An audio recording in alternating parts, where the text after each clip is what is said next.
Hi, this is Arjun Paliwal, and I'm the head of research and director at InvestorKit Buyers Agency.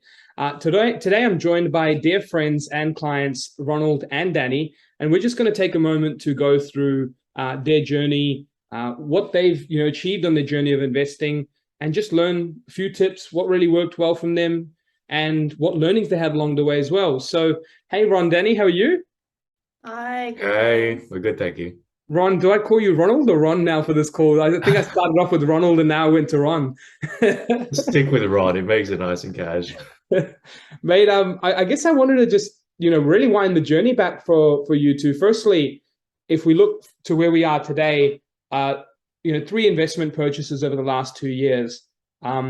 That's a very special achievement. And if I'm not mistaken, what three investments or more achieves in the Australian property landscape, it actually puts you in the top 10% of investors nationally. Have you ever thought about that, in the past, or like, where does that put us? No, you know what? I didn't know that stat until you just mentioned it just now. So wow, that's amazing too. Because we still feel so new in this journey. We're not done yet. So yeah, that's amazing. Yeah. We Well, didn't, I think we've just been taking every opportunity we've got. Like, I think we never really considered three was our number or whatever. Like, we never really considered the property journey as a portfolio. I think we've just been taking every step at a time and every opportunity we had to at least make a move. nah, look, that's actually pretty special because it's when you know that you're just enjoying the journey rather than caring so much about that milestone, right? It's like Oh, the journey itself. 100%. That's such an important piece. But I guess if you both go back to that first purchase, um, there was people who bought during 2020, right? Mm. And obviously they've come up a lot better since then. But there are people, the crazy few, that bought in the heart of like My gosh. lockdown. I get like I just still can't believe we did that. Right. So I mean that there's people who bought during 2020, there's people who bought during March of 2020, right? March, April. What was going through your mind back then? Because that was when the first purchase happened. Yeah, I think it was the first purchase, you and I did at that time. And I still remember the day we kind of had the offer accepted, and then the next day, Brisbane changed some of their rental kind of agreements to kind of consider COVID. And we were having this discussion of like, what happens if, the tenants don't pay rent? And it was my first investment property. So I just, but I really am glad I took that step, obviously then, but also that I had engaged you guys to help me on that process, because no way would I have done that without any like professional support. It would be really have been high risk, but I didn't feel like it was high risk at that time, to be honest. And it's interesting how you say that you didn't feel it that time, because really like it was a first and new event for everyone from COVID itself. I'd never seen that before, but at the Yeah. same time, you'd never seen that. And it was also your first property, that too, not in your backyard, in a whole other state. I mean, what was that process of thinking just around the whole borderless approach? Yeah, and you know what? We had a few conversations about this because I was a little bit nervous, just because when you talk to friends and family, they're always encouraging the backyard approach. And my mom really she had a few investment properties in Sydney, and that strategy has worked for her. But and you said something to me at that time which I still have kept in mind, that it's more of a emotional attachment to doing backyard investment as it is what it actually is worth. How many times do you really go to the property and inspect it in person besides that one-off inspection? And even when you do the one-off inspection, you're not a professional anyway, so what would you have really identified? So I think having known that, and always kept that in mind, that really kind of eased that emotional barrier to doing kind of interstate investing. And yeah, I've just never looked back since then. Yeah, I think it's the key part of what I just really picked out there was what value am I going to add from going there? Right. That's such an interesting concept. Like, we sometimes have the two opposites. You can have the bias of loving it too much if you go there because you're too invested in the process. You can also have the opposite of hating it too much because you're just having your personal preferences come in the mix when Yeah, you're not living exactly. it, you're not renting it, you're not influencing that local area by your opinion. It's Mm. crazy how you look at it, where if you really remove that, you can make those decisions just by the numbers that you two have made, right? Yeah, Yeah. 100%. Because even some of the investment properties that we've purchased, like we've had this conversation that it wouldn't have been a place that we'd like to live, but we're kind of more driven by the data that, we go through together than we are of, okay, I personally would like to live here. And that's a bit of a change as well. Yeah, I think every time we've sort of looked at properties, whether it's for us to live in like personally or going into inspections from like a rental perspective, we've never really actually thought about what made a property a good property. I think we've always just added emotional attachments. Like we like this area. We personally like certain fit outs of the kitchen. We've never really actually broken down room by room, essentially what makes a good investment property an investment property. And I think having someone sort of explain to us, like when you had that first conversation with us and started breaking down each room, like the kitchens, like the kitchen setup, like the overall suburb setup, that for me was probably better than me actually going to that inspection and just with my own naive eyes looking around and saying, yes, I like the color scheme of this house. Like I think that added more value just around, well, what made a property that people want to live in. And bringing like numbers into it obviously helps. And obviously with your knowledge and with the team's knowledge of bringing some of that together, it really helps sort of make us make a firm decision. But it also just gave us a better idea of, well, what do we have to start looking into? Like, what's the first step? What makes a property a good property? It's just an area that we've never really actively thought of or gone too deep into. But yeah, it's naturally played itself out. And on that note, whilst that was your thoughts, it's important to also reflect and go, Danny, you're in the executive in the financial services space, and Ron, you're in the tech companies and an account executive there. And when you both take a moment to look back at your industries, I'm sure they're also full of a lot of opinions too, right? Mm-hmm. Financial services, tech. A lot of people in Australia also love talking real estate. How do you keep those opinions also in check, but also away from you? Because they would have influenced the journey in perhaps an opposite way had too much of those flown into you around 2020 or 2021 with everything going on. How do you kind of keep that in check as well amongst, I guess, your colleagues, family, friends that all are around you and mean well, don't get me wrong, but it's about how do you find that balance? What worked for you two on that?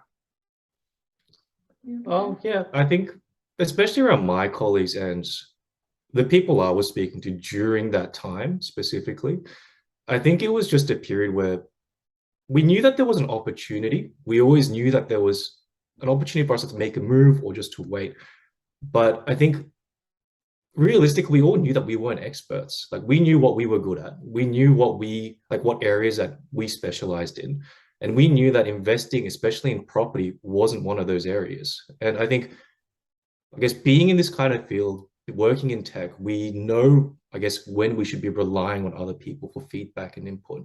And myself and my colleagues, we're all under the same mindset. If you're an expert in a certain area, trust that advice, lean on that advice, and either make it actionable or make a decision yourself that you don't want to move forward in that direction.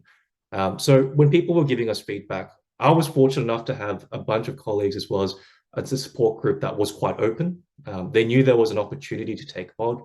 It was just about where that opportunity was to be made. So whether it's the stock markets, whether it's in property, we did want to make an active move. It was just about in which direction and with, I guess, what kind of capital as well. So yeah, I've just been a little bit fortunate in that sense. Yeah, that's true. And how about your space, Danny, with the financial services? Because I think you have a lot of expertise in that space, right? I think in finance, it is always a little bit more conservative. I remember in 2020, there were some colleagues that counseled me to just hold off for now because there was a feeling that, prices would further dip by the end of the year, which never ended up happening. To be honest, my feeling is, the media is the media, and you need to take the kind of dramatic air of the media out of kind of your thought process, because you always see kind of articles that's like 20% dip in house prices, like hold off buying and then go blah blah blah. It's never that. It will. I personally have never seen it eventuate. So, and having lived through that in 2020, that's something that I'll always take with me. And yeah, as I said, finance, my experience is that colleagues will always be more on the kind of conservative side, even with, interest rates now. I'm seeing that quite people holding off on doing any big actions, but my feeling is, if you set yourself a goal for 30 years, it's going to take you 30 years. For us, we want to do that in a short amount of time. So it's always about taking action, even if, as Ron said, it's, you make a decisive action to not move. Like we hate being kind of at a standstill because we've got like goals to meet. So yeah, we kind of just take that mentality with us. That's such a key thing you mentioned, because recently we sat down to review, hey, what would happen if someone bought in the perfect time versus if someone had just goal-oriented buying. And what you've touched on is goal-oriented buying. It's like, I have a goal to reach at that time, and it requires this many assets and holdings of dollar value for it to compound and reach there. And so what we did was a really interesting test, and I've mentioned it a couple of times in the past, but essentially what it is that you give two people the same money, the same locations, the same cities that perform the same properties, except one person buys goal-orientated as soon as they can and are able to, obviously with the right buffers, with the right comfort. And then person B buys them in year 1, year 6, year 7, all when governments are handing out cash, banks are handing out cash. It's spring, it's sunny. You woke up on the right side of the bed, and, like you feel good. All your friends are saying, do it, let's go, you should do it. Media saying you should do it, and you space it out. What's crazy is the same money, the same properties, the same things is underperformance here in comparison to here, simply due to the value of compounding, right? So I think that's such an important concept for anyone listening, because what you've touched on there is proving the concept of goal-oriented buying. Now, when we look at that goal-oriented buying, 1 to 2, firstly, you now experience the power of equity and uplift. Could you talk through what's going through your mind where that's now a first of that? Because the first property required you to grind, save, put money aside. That was the thing. Now we move to number 2, and it's very different. What was going through your mind? Yeah. Oh, you go. No, I think I was just personally surprised how well we did with the first one. I think we were never, I guess personally for me, I think when we spoke about this behind closed doors, like we knew that it was going to do well, or we were pretty confident that things were going to look pretty positive there. But by no means did we expect the amount that it would, like how well the property would go for us to start drawing down on equity. And again, I think once the opportunity came for us to be able to say, well, do we want to start taking another step into another property? What do we need to do in that situation? Like we found ourselves really blessed to be able to say, yes, actually, we don't need to put too much more of our own capital in. Let's draw down from this property and let's try to take that secondary step. What can we do? And the conversation very quickly changed from, well, what do we need to do in terms of saving cash again? Like, what do we need to do in that area? To more, well, let's now approach Argent. What other areas of Australia can we start investigating? Like, what should we do from a property lens, which was always pretty cool. Yeah, and we haven't needed to use our own savings for the second and third property. And wow, it's amazing. That's crazy. That's unreal. And that's all because of the growth on the first property. So yeah, for sure. That's why, we're a firm believer of, the shorter amount of time you can do to make those acquisitions, the longer, like the benefit is going to be over the long-term growth. So yeah. I think on that note, with that property, 65% capital growth over 2 years. And this is the key thing to note, right? Yes, boom was happening. And yes, the boom happened all over. But over the last 3 years, this is 2 years, the last 3 years, ABS reported just over 40% growth in house prices. So when you're getting 64% in 2 years for your specific asset, it outperformed Brisbane over the 2 years, and it outperformed the country over that time. So that's an important concept to grasp, because what happens is people feel like, hey, but everything boomed. Well, yeah, well, we beat the boom. So well done on that, because what it did is it created 300,000 in equity growth. And that's what's now then allowed you to get into property 2 and 3. Yeah. How do you now look at property 2 and go, well, the process is now slightly different from learning because you're not going through it for the first time. What was the journey to your second like? Because we went over to Adelaide for the second one, right? Yeah, for sure. So I think the second one, obviously buying in 2020 is a very unique time. The first thing is setting expectations that it's not always going to be like that. You're not always going to see massive growth within a short amount of time.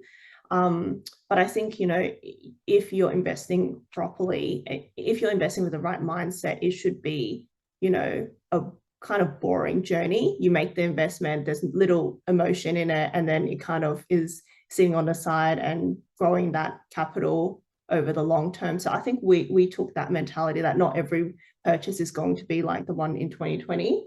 But then, just following the right process, looking at the data, drawing in that equity from the first property. I think that's kind of the mindset we went in with. Yeah. Like, trust the process that we've taken. I think it really was just, well, I think once we were slightly more educated, and I think this is where, I guess, going to that first experience where it was a lot more riskier, we had a lot more skin in the game. Like, the findings from there to the second property made us feel a lot more comfortable. Like, I think when we knew a little bit more around the area and what to look out for and around a property, it lets us have a little bit more leverage. So there's a little bit more trust in the numbers. There's a little bit more trust in some of the data that's provided to us. So we can make a decision a little bit more formally. And I think we came in quite aware that the first property we didn't know if it was going to be like this benchmark for all future investments. But at the same time, we knew that if we were proactive in the long run itself, these areas were going to be doing relatively okay, and at least growing by a certain percentage that we were happy with as well. So by the time we got to the second property, we were a little bit more open. We knew what the process looked like. We just, in our own minds, were making our own check boxes as well, like what needed to be the next step. Where did we need to approach? Yeah. So, and I think it's important to note there, it's like we weren't trying to time the market. We weren't trying to find the most perfect time within that year to purchase, because it's a market within markets. Like, you're not going to find, for people waiting for that right time in the market, it's not going to come. Even if there will be another situation like 2020, like, you shouldn't wait for that to kind of make that first step, because the reality is when you wait, it might be 5 years and you could have done all this stuff time in 5 years. So yeah, it's all about kind of following the process, making that step, but not trying to find that perfect golden hour to make that step. Yeah, the funniest thing is, whilst you say that though, Adelaide in 21-22, CoreLogic reported it for this recent financial year it's been as the top performing capital city. So like, whilst you don't aim for it, the cool thing is that's a mindset piece you carry, because it's like, that's a mindset piece to enable you to not be, I guess, too emotionally attached to a result like that first or the second, but yet the second one still had that result. Yeah, because if you follow the process, the results will come, but you shouldn't be chasing to have that like massive dramatic result, because, again, like, I always have an air of, you see those success stories. I mean, it will come, but don't feel like your first one has to be that, or you're chasing that and therefore not acting. So yeah, the results will come. With that second purchase, there was two things that came to my mind just then. One is, firstly, I can totally agree with your thinking on that. And I just thought back to a few conversations. I was like, you know what? Every time we've talked about the growth and everything, we've always brought it back to that 5 to 7% long-term average that we're aiming for. So I just thought about it, how it's not just something you're saying, it's something you actually live by, because everything that we've talked about, whilst achieved more, say, cool, that's great, we'll park on the side, we'll use that to advantage us, but we're hoping for a portfolio to achieve that 5 to 7% long-term average, be in investing for those long-term averages. And if you can outperform, it just loops you up, speeds you up on that journey. But what I noticed about the second part, and this is when I really knew that you two are going to have a very successful investing journey ahead, not from the first one, it was actually the second one. And it was your resilience around things that come up, because things can come up in terms of repairs, maintenance, the unexpected. And the way you handle that, it really made me look at that as, okay, these two are going to be like absolute professional investors in the future, because it's a concept many feel that they get swayed by too easily. Like, when something happens, it's like the sky's falling. Can you go through that experience of maintenance, repairs coming up, and how you look at it and go, you know what, we're going to handle this? Just want to know what the thinking was behind the scenes. I think for us, it's because we take these properties we genuinely take them as long-term investments. So if there is anything that needs to, like, if there's any chinks within the property that need to be repaired, and we know that that repair is going to save us more time and money later on down the line, we'd rather address that quite early on. So with the second property, there were small things that arose. Like there was termites that were potentially like found within the property. And this was following our purchase. It was a small footprint. We wanted to address that extremely quickly. We take that quite seriously. There were small repairs that needed to be done. We knew that once we made sure that the tenants were going to be happy, we just wanted to make sure that we had someone in that place that was long-term as well, with a mindset of growing. And we just wanted to make their lives a little bit more comfortable. So when we think of property as a long-term investment and not a 1 or 2 year, but a 10+ year investment in itself, we're actively trying our best to make sure that putting in the effort at the start will help us later on down the line. So we're very clear that depending on how severe the repairs are needing to be, like we do want to make action. We want to make those decisions quite early. Yeah, and I think we also knew that we had done the due diligence before making that purchase, because we had gone through P&B and we did really detailed reviews together and with you as well. So it was, again, like trusting that process that, yeah, we hadn't missed anything. These were minor things that had come up after. I mean, yeah, there were some ones that we hadn't experienced before, like, for example, like the termites, but, you know, that is actually something that can quite easily be fixed. And it was, you know, a minor thing that we had discovered early on. Yeah. And I think, yeah, just having that resilience that, you know, these things will come up. And in the scheme of things, the capital growth that we experienced on that second property already has well outweighed that initial, you know, you just need to think of things in perspective. Like you're talking about capital growth of, you know, 50K plus, and the maintenance was 1K all up. Like you really need to think of that perspective in that lens, not just that, you know, oh, I just purchased this property and now I have to do minor repairs of 1K. Like that's not the right mindset to be having. It's a very holistic view that you carry, because I've seen like the opposites occur where people, you know, just go, sky's falling down, like, you know, I just got all these repairs and maintenance and I got things to do. And, you know, what I often think about is the concept of this 5 versus 1%, right? And I know this example of 1% can be very extreme in the cost when you break it down, but if you have a 500K property, 5% growth rate, that's 25K. 1% of maintenance, which is 5,000. And imagine, could you imagine 5,000 every year? That's still a lot of money, right? It's not a small amount. But in saying that, even if you did have 5,000 every year to spend on every property in maintenance, firstly, some of that maintenance is going to fall in a category of add value, and some of that maintenance is going to fall in the bucket of this is crap, I don't want to have to do this again. But then at the same time, 25 minus the 5 is still a net positive. And this is the thing that many seem to forget. So I definitely agree with that holistic view that you carry, because that it actually gets easier then to scale, because you have less barriers in your mind around what will hold you back. So it's a really cool point that you mentioned. But when you mention now the second and the first, we take ourselves to the third. Now I want to add one more new learning piece, because now you've got in what? Backyard investing, you've got COVID investing, you've had repairs and maintenance come up. Now I throw you into a regional town and we go, hey, we're going out to Tamworth. We're experiencing something completely different. What's going through your mind this time? I'm sure there would have been a conversation behind the scenes to know what's happening here. What's in Tamworth?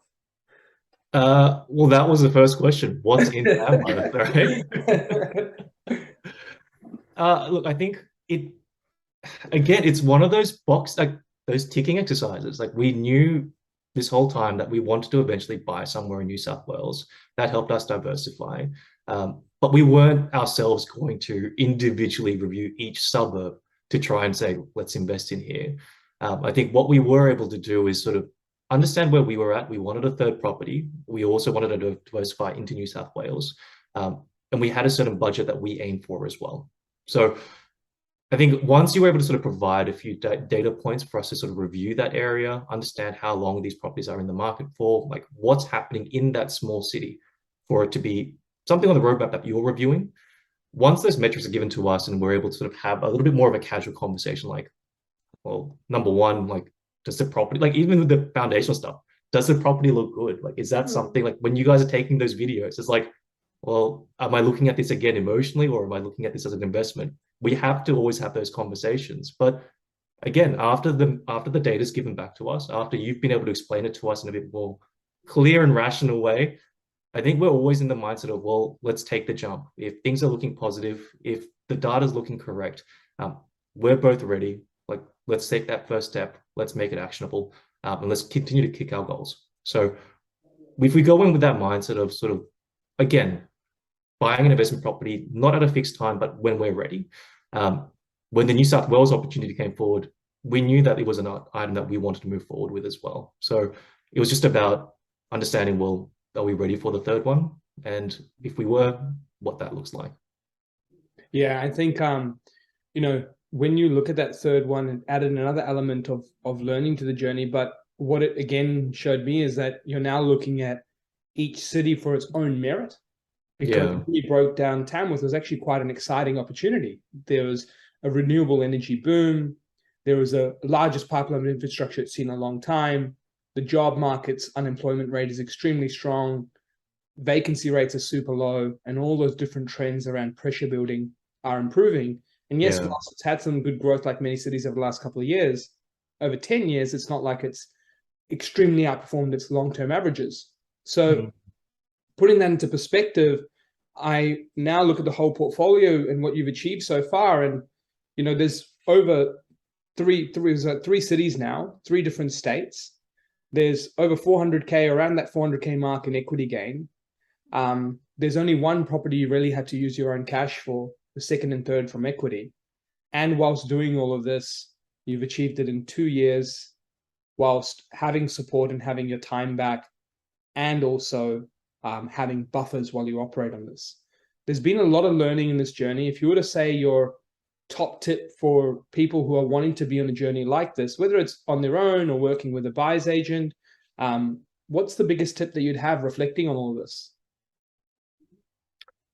Well, personally for me, I think I was fortunate that Daniel was pushing a little bit deeper into this. It comes down to the mindset of, well, what our goals were. And our holistic goals were to have a certain amount of wealth by a certain amount of time. I think it's about just really understanding, well, what your risk appetite looks like. Our first property, we were saving as much as we could to get that foot in the door. And I think that by far was the hardest position across our 3 properties. But again, once you have the capital, it's about knowing whether or not you want to take the risk of trusting your gut, putting in the effort to understand what the different markets look like and pulling the trigger. Or if you're a little bit more time poor, and like you said, Arjun, like, we know that we're not 100% experts in this. We can apply our own knowledge, we can study for it. But if we are time poor, like we are at work or with our own lives as well, like, we want to rely on an expert that has proven metrics or has proven success in these areas to get their feedback and input. So I think the knowledge that you're able to share and sort of pass on to us in a pretty casual and open way, it really helped us make that first decision a lot more approachable. And I think when you're sort of thinking about the second and third properties, it's never forget the goals that you had at the start. Like, think about what you want to aim for. Like, if it's a pattern where you want to purchase certain assets in a certain period of time, make sure you're diligent with it. If you have to put your capital into it as well to make it work, take those steps. But if you're fortunate enough to have the equity grow for you in the background to make sure you can leverage that, again, think with the same mindset. Like, are you diversifying? Are you looking at cities that you normally wouldn't? And having that open mindset's been able to, it's been really fortunate for us to be able to look into those different cities without actively living in those areas to make investments as well. Yeah. And Danny, how about your thoughts?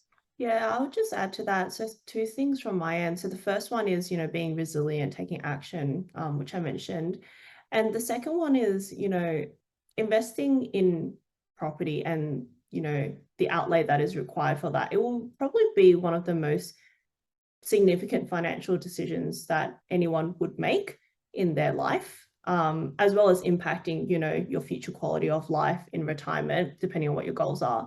So I get baffled when people don't seek professional help, because in any other part of your life, you would seek, for something so significant, you would seek professional help. So I get really nervous when people say they're going to kind of do it without any support or professional help, because it's like if you're not spending your whole day-to-day kind of week 24/7 researching, living, breathing the investment game, then you're really putting yourself at a disadvantage.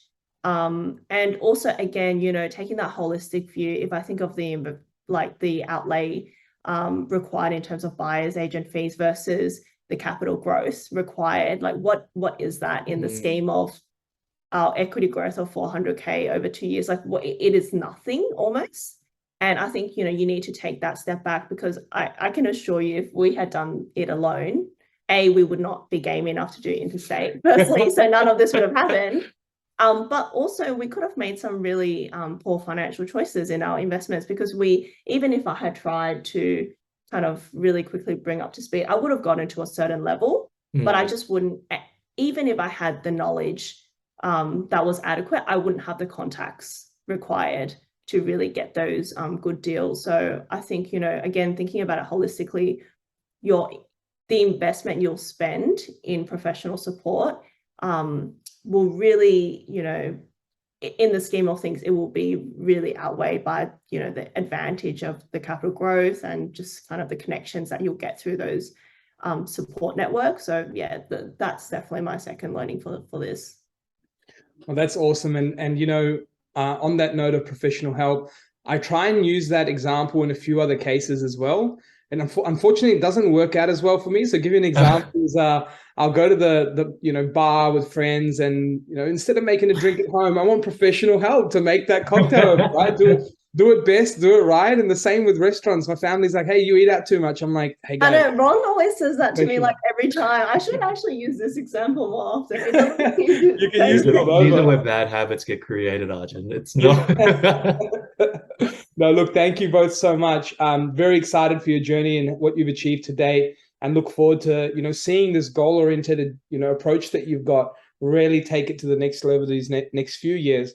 And it's definitely going to help a lot of people watching this to see how they can really take those tips and apply it to their own journey, because a few things I picked up were around that borderless approach, around that research and professional support, you know, really being goal-orientated. These sorts of things coming together with a big standout for me, and that resilience mindset to focus on the long term of it and not be too excited, even when the results are fantastic, just really focusing on coming back to long-term averages as the long-term goal. So well done, and thank you so much again.